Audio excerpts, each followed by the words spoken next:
Mes suvargę LSMU odontologijos fakulteto fuksai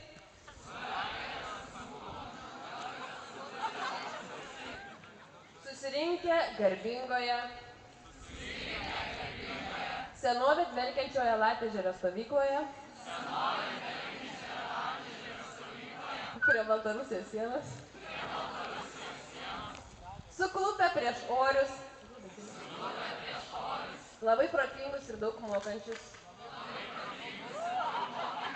vyresnius studentus ir šias daug menančias išdidžias pušis iškilmingai prisiekėme ir pasižadame niekada nelaikyti rankoje smilkstančios cigaretės,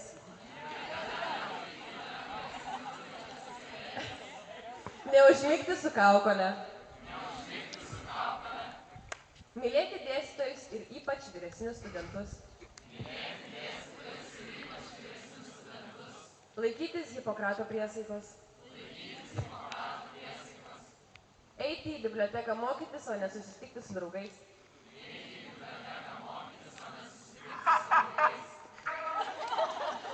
fantominiam kabinete susukti lemputes, einant į biblioteką nesipuošti ir nesidažyti, neflirtuoti su anatomijos dėstytojais, saugoti savo garbę universiteto baliuose ir neužlaikyti knygų. Jeigu aš pažeisiu šitą priesaiką,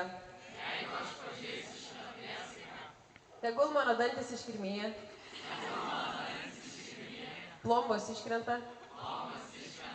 antgaliai sugesta, tėvams plokštelės sulūžta ir šventoji Apolonija lai apleidžia mane. Dabar ačiū, pasiplokit sau.